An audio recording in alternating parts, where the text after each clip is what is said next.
اعوذ باللہ من الشیطان اللعین الرجیم بسم اللہ الرحمن الرحیم۔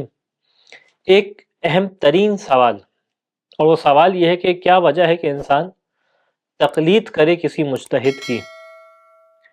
کیوں ایک عامی کے لیے، ایک عام انسان کے لیے مجال نہیں ہے کہ وہ جائے اور خود ہی قرآن کی تلاوت کرے، خود ہی احادیث شریفہ کو پڑھے اور ان سے احکامات کا استنباط کر کے اپنے لیے حکم شرعی کو نکال لے؟ اس کے جواب کو کچھ مقدمات کی صورت میں آپ کے سامنے پیش کرنا چاہتا ہوں۔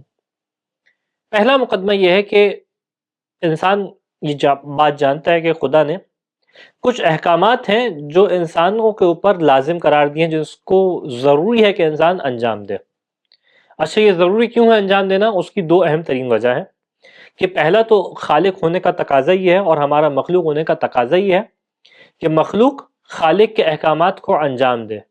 ہم عبد ہیں، وہ رب ہے، تو ربوبیت کا تقاضا یہ ہے کہ عبد اپنے مالک کے حکم کو انجام دے، احکامات کو۔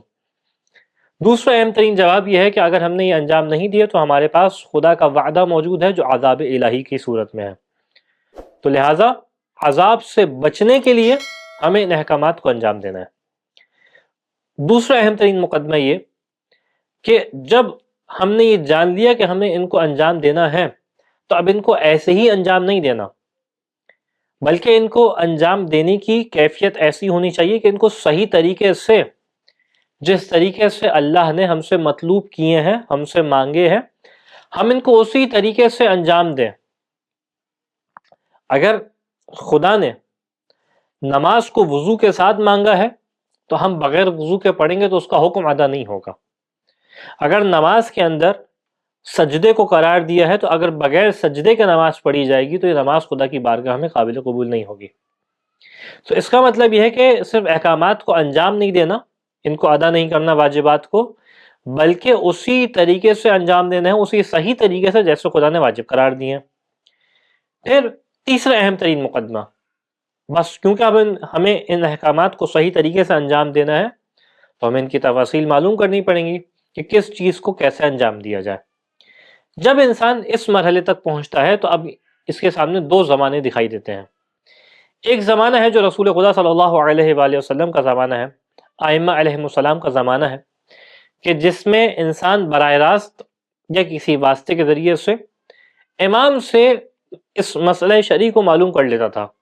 امام تک خط لکھ کے جاتے تھے یا خود امام کی خدمت میں حاضر ہو سکتا تھا تو حاضر ہوتا تھا، نتیجتاً اس کو جواب مل جاتا تھا کہ امام اس مسئلے میں کیا جواب دے رہے ہیں، تو یہ وہی بات ہوتی تھی جو لوح محفوظ پہ خدا کے یہاں لکھی ہوئی ہے، تو اس کو یقین آ جاتا تھا کہ خدا اس سے کیا چاہتا ہے اور یہ پھر اس فعل کو انجام دیتا تھا۔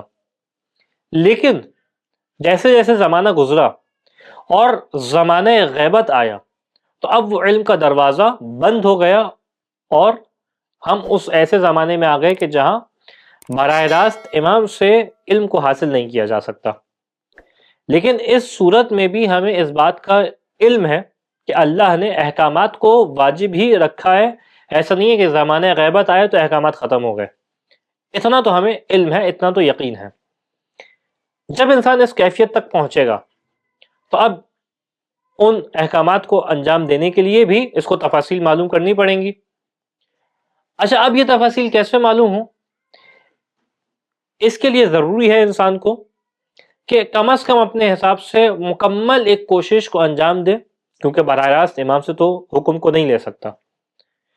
لہٰذا اس کیفیت میں اس کے لیے لازم یہ ہے کہ مکمل انداز سے اپنی جانب سے کوشش کرے کہ حکم کی تفصیل کو صحیح طریقے سے معلوم کر لے، اور جب وہ معلوم ہو جائے تو اس کے مطابق فعل کو انجام دے۔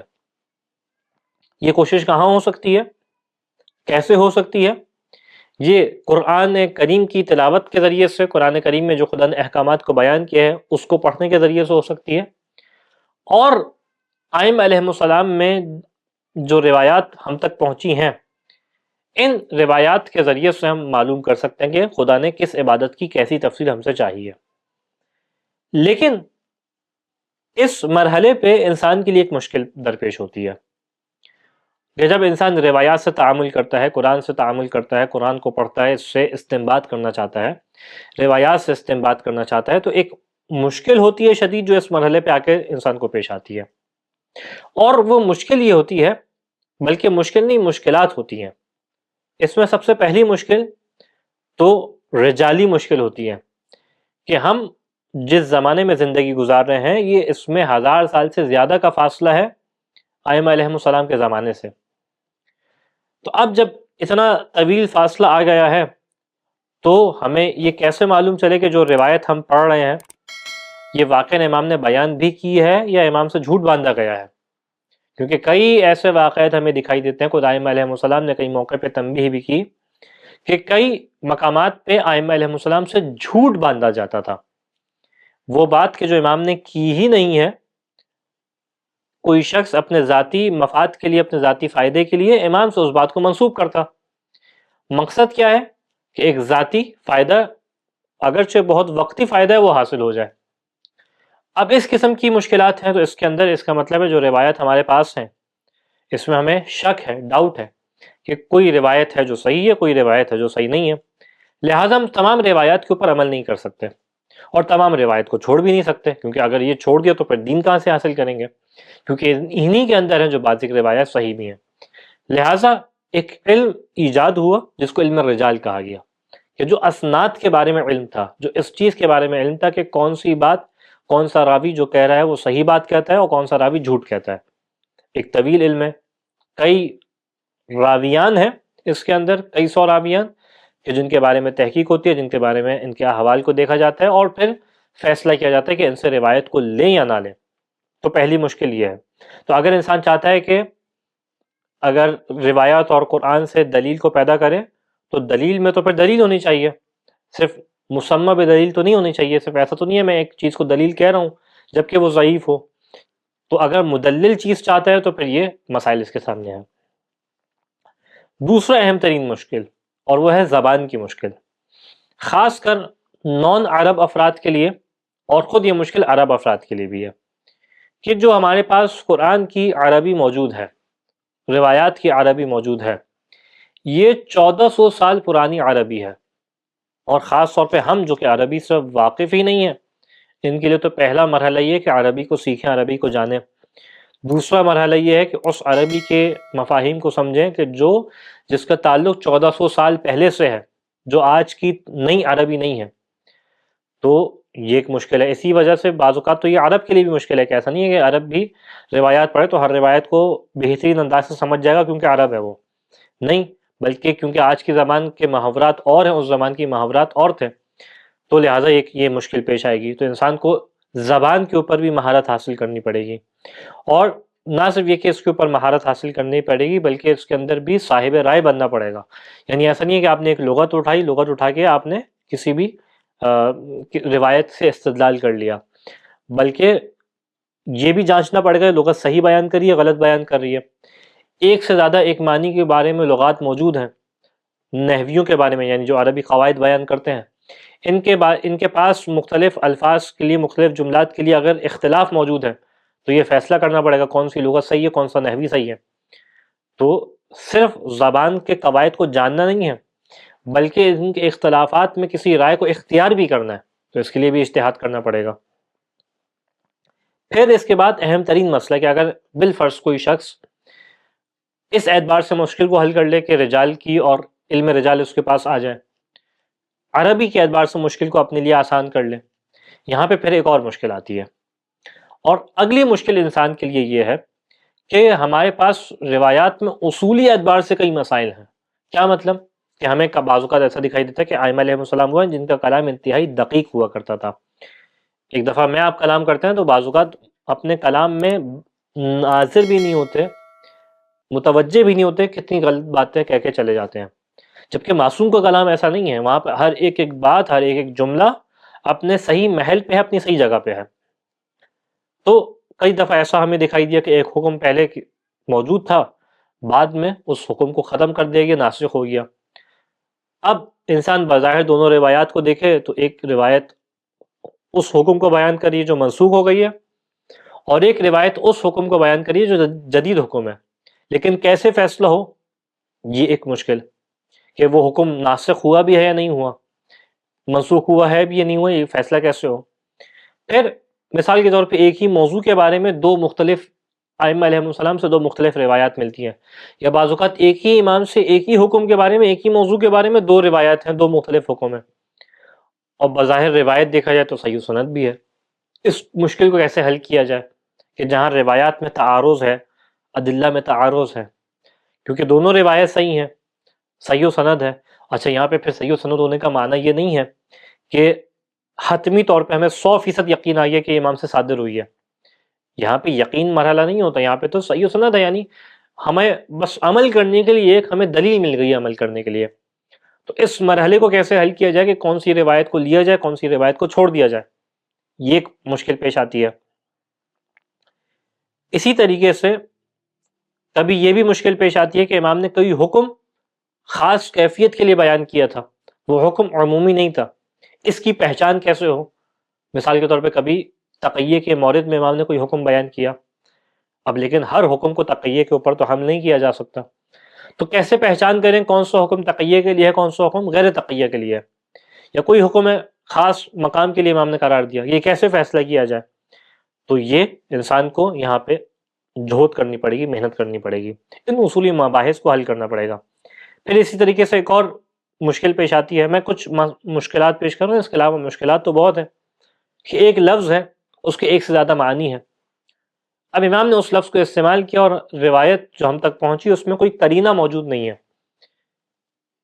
یا قرینہ ہے تو قرینے میں اختلاف ہے کہ کس معنی کے اوپر یہ لفظ دلالت کر رہا ہے، کس معنی کے اوپر جو ہے وہ مطلب پہنچا رہا ہے۔ اب ہمارے پاس ایک لفظ ہے، اس کے مختلف معنی ہے، تو کس معنی کو اختیار کیا جائے، اس قسم کی روایات سے کیسے معاملے کو حل کیا جائے۔ تو یہ تمام وہ مشکلات ہیں اس شخص کو پیش آئیں گی کہ جو اگر چاہتا ہے کہ روایات سے اور احادیث سے اور قرآن سے احکامات شرعیہ کو اخذ کریں۔ اب جب یہ انسان مشکلات دیکھتا ہے تو یقیناً انسان جو چاہتا ہے کہ قرآن و حدیث سے احکامات شرعیہ کو اخذ کرے وہ ان مشکلات کو حل کرے گا، لیکن یہاں پہ دو مشکلات ہیں، دو مسائل ہیں۔ پہلی بات یہ کہ یہ ایسا علم نہیں ہے، یہ مشکلات ایسی نہیں ہیں کہ جو 2 منٹ میں حل ہو سکتی ہیں، بلکہ انسان کو اپنی عمر کا ایک طویل حصہ ہے جو گزارنا پڑے گا، کہ جس کے گزارنے کے بعد وہ ان علوم کے اوپر مہارت حاصل کرے گا اور پھر اس قابل بنے گا کہ ان مسائل کو حل کر کے استنباط کر سکے۔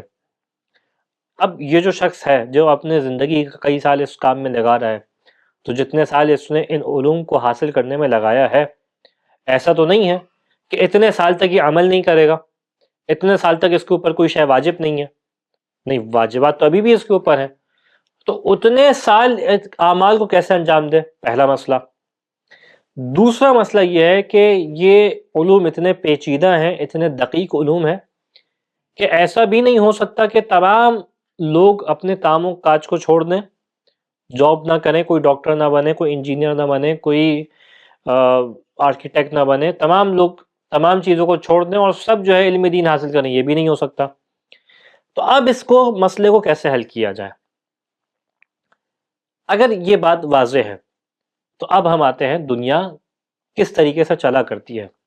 بعض اوقات واقعی انسان کو بہت افسوس یہ ہوتا ہے کہ ہم دنیاوی امور کے اندر تو تمام عقل کو لگاتے ہیں، غیر معقول بات نہیں کہتے، بالکل صحیح طریقے سے چل رہے ہوتے ہیں، لیکن جیسے ہی دین آتا ہے تو یہ بیچارہ وہ مظلوم ہوتا ہے کہ اس کے اوپر ہر قسم کے ستم کو کیا جا رہا ہوتا ہے۔ تو اب سوال یہ کہ کیسے حل کیا جائے اس مسئلے کو۔ دنیا میں یہ طریقہ رائج ہے، حتیٰ جو تقلید کے اوپر اعتراض کرتا ہے، تقلید کو نہیں مانتا، وہ بھی اپنی دنیاوی امور میں اسی طریقے سے چلتا ہے کہ ہر چیز کے لیے، ہر فیلڈ کے لیے، ہر ہنر کے لیے اس کے ماہر ہوا کرتے ہیں۔ انسان ایسا نہیں ہوتا کہ اپنی زندگی میں ہر چیز کا ماہر بنتا ہے اور پھر اپنے مطابق حل کرتا ہے، بلکہ دنیا میں ہر جگہ اس انداز سے ہوتا ہے کہ ہر فیلڈ کے ہر اسپیشلٹی کے ماہر ہوتے ہیں، اور انسان کا کام یہ ہوتا ہے کہ ان ماہروں سے اس مسئلے کے اندر رجوع کرے اور اپنے مسئلے کو حل کرا دے۔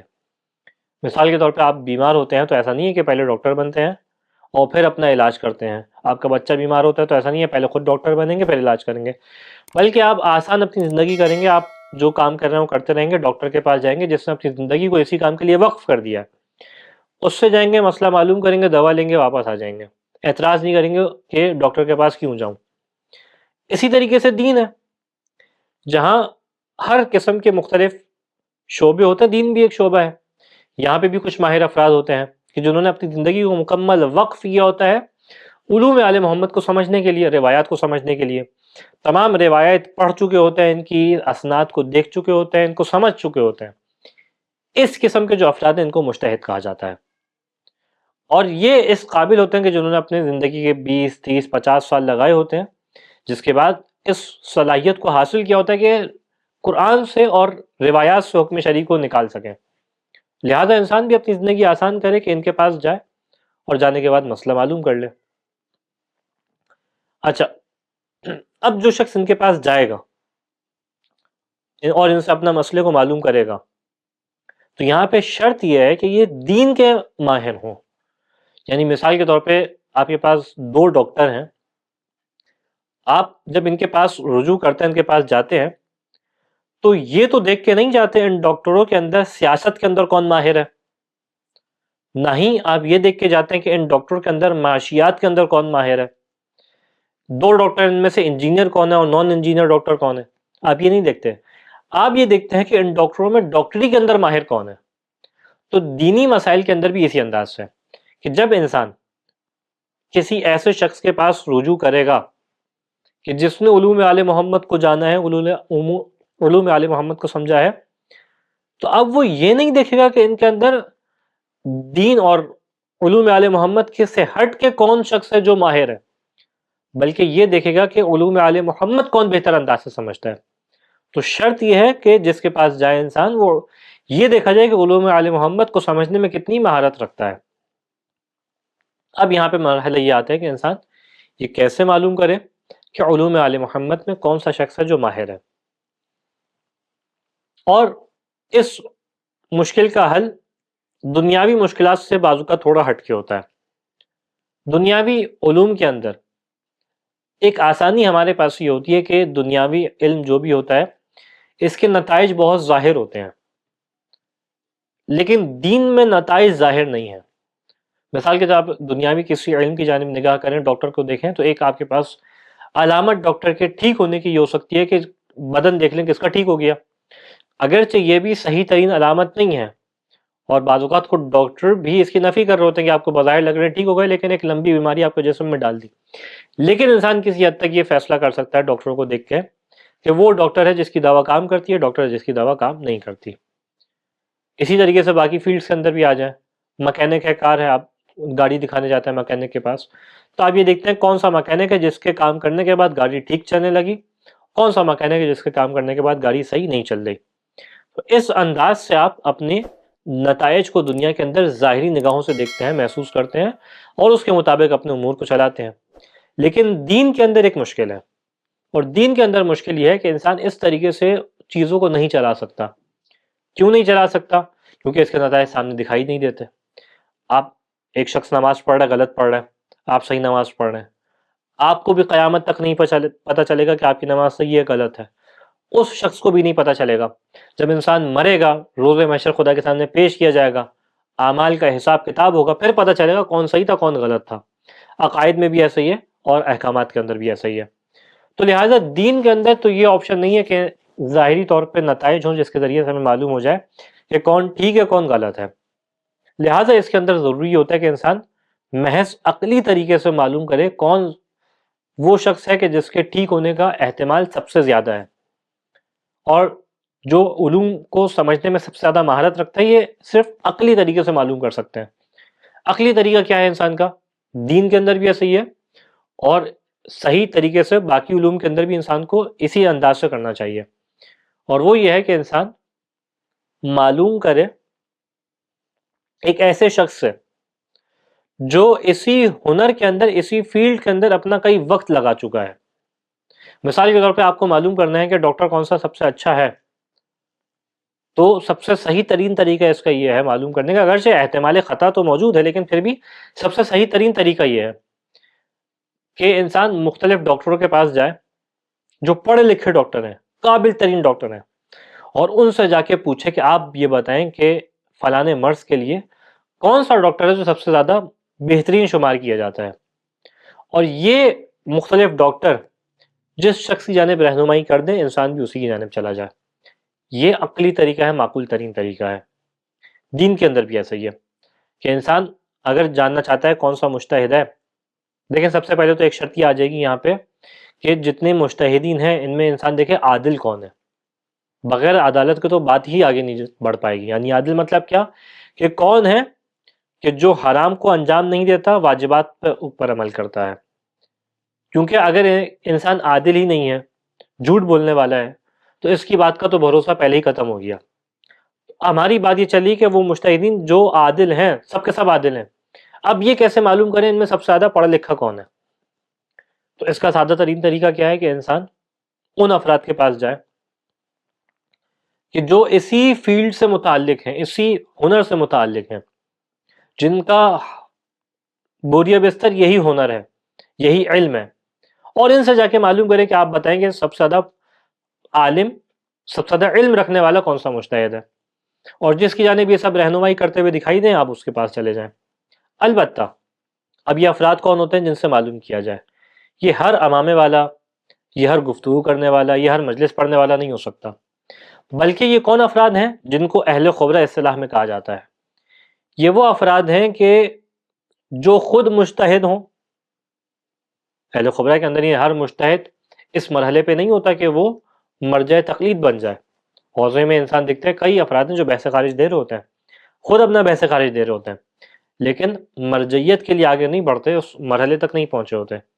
تو یہ اہل خبرہ وہ ہوتے ہیں یا تو خود مجتہد ہوتے ہیں ایک مرحلے پہ، یا وہ جو سلسلہ اجتہاد کے اندر بہت زیادہ آگے تک پہنچ چکے ہوتے ہیں. یعنی خود ابھی مجتہد تو نہیں بنے، لیکن مثال کے طور پہ وہ افراد کے جو بحث خارج لیتے ہوئے جن کو ایک عرصہ ہو گیا ہے، جو مختلف مجتہدین کی تحقیقات کو پڑھتے رہتے ہیں، جن کو معلوم ہے کہ کون سا مجتہد کتنا دقیق ہے، کس کی گفتگو کتنی زیادہ مستحکم اور مدلل گفتگو ہوتی ہے، کسی گفتگو میں دلیل کتنی زیادہ مضبوط ہوتی ہے، علوم آل محمد میں کس کی زیادہ مہارت ہے، روایات کو پرکھنے میں کون زیادہ ہنر مند ہے.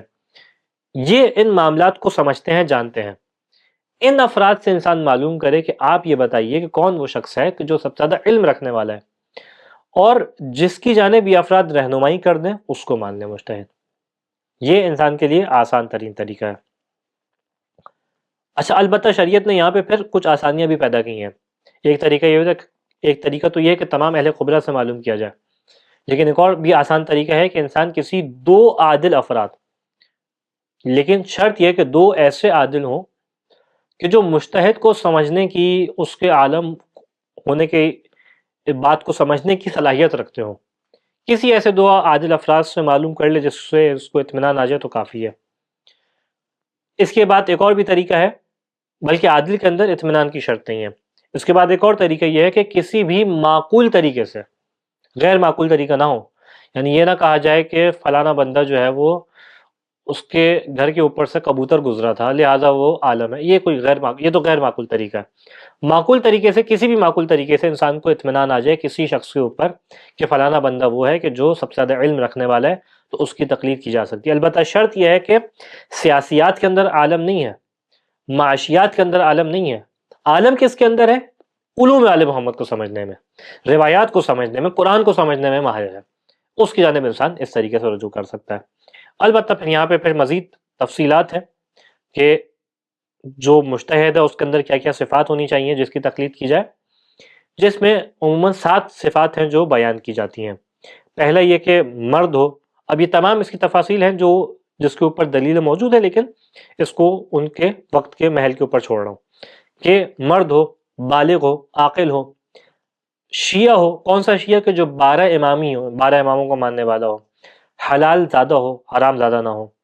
ان تمام کے اوپر بعض اس طریقے سے روایات موجود ہیں جو دلیل بنتی ہیں. عادل ہو، جھوٹ بولنے والا نہ ہو، گناہ کرنے والا نہ ہو. زندہ ہو، یعنی جب تقلید کا آغاز کیا جائے تو وہ مجتہد زندہ ہو. باقی رہ سکتے ہیں، مردہ کی تقلید پہ نہیں رہ سکتے، یہ ایک تفصیلی مسئلہ ہے. پھر یہ کہ ایک حد تک جو ہے وہ دین کے معاملات کا حافظ و دین کے معاملات اس کے حفظ کے اندر بھی ہوں. یہ اس اعتبار سے شرائط ہیں. یہ تو ہو گئی تقلید کن موارد میں کرنی ہے. لیکن کچھ ایسے مقامات ہیں جہاں تقلید نہیں کرنی. وہ کون سے مقامات ہیں؟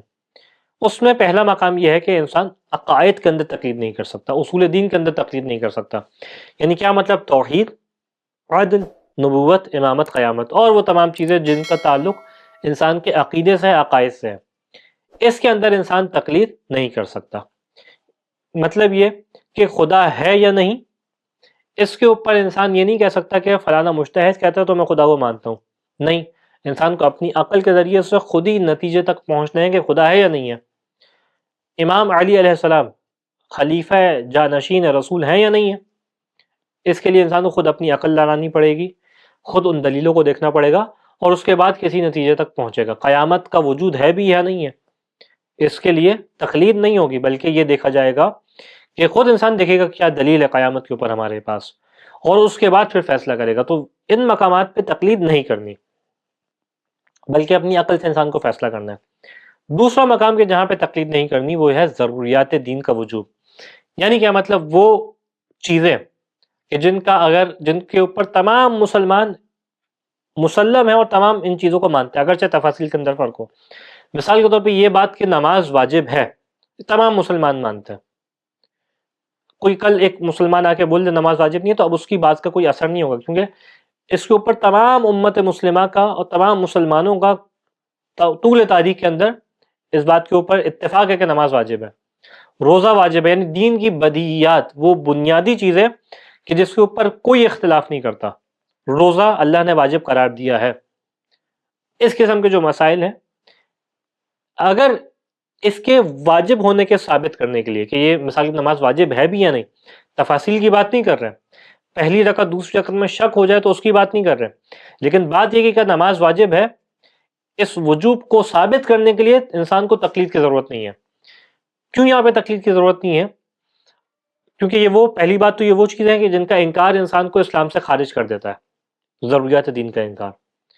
دوسری بات یہ وہ ان کی تفاصیل میں اختلاف ہو سکتا ہے، اس سے کوئی مسلمان غیر مسلم نہیں بنے گا، لیکن کوئی اصلاً آ کے کہ نماز واجب ہی نہیں ہے، اللہ نے روزے کو واجب ہی نہیں قرار دیا، اللہ نے کوئی حج قسم کی چیز نہیں رکھی ہے مسلمانوں کے اوپر، اس قسم کی بات ہے. ہاں صورت نماز کے اندر فرق ہو، کوئی کہہ کہ نماز یعنی دعا پڑھنا، اس اعتبار سے تفصیلات ہوں تو وہاں پہ مسئلہ نہیں ہے. دوسری اہم ترین چیز کہ یہ تقلید ہم ان موارد میں کرتے ہیں، ان چیزوں میں کرتے ہیں کہ کیوں ان میں تقلید نہیں ہے؟ کیونکہ تقلید ان چیزوں میں ہوتی ہے کہ جہاں پہ انسان کو علم نہیں ہے، یقین نہیں ہے، اور پھر وہ تقلید کرتا ہے تاکہ اس کو علم حاصل ہو جائے. یہ وہ چیز ہے کہ جس کے بارے میں انسان کو پہلے سے یقین ہے کہ اللہ نے واجب قرار دیا ہے، تو اب تقلید کی گنجائش نہیں بنتی. تقلید کی گنجائش وہاں بنتی ہے جہاں پہلے معلوم نہ ہو اور پھر انسان تقلید کرے. اسی طریقے سے ایک اور یہاں پہ سوال پیش کیا جاتا ہے، کیا جو شخص تقلید نہیں کرتا اس کے اعمال باطل ہیں یا باطل نہیں ہیں؟ تو دیکھیں، جو تقلید نہیں کرتا ہے اس کے عمل کی 4 صورتیں ہیں. پہلی صورت یہ ہے کہ جو تقلید نہیں کرتا یہ ایسے عمل کو انجام دے رہا ہے جو لوح محفوظ میں لکھا ہوا ہے اتفاقاً. تقلید نہیں کرتا، خود مجتہد بھی نہیں ہے، تو اس کا مطلب تو یہ ہے کہ اس کو وہ چیزیں نہیں پتہ ہوں گی کہ جو لوح محفوظ پہ لکھی ہوئی ہیں، اس تک رسائی نہیں ہے، قرآن و حدیث تک اس کی رسائی بھی نہیں ہے، اور جس کی رسائی ہے اس تک بھی نہیں پہنچ رہا، تو گویا اس کی رسائی بھی نہیں ہے قرآن لوح محفوظ پہ کیا لکھا ہوا ہے.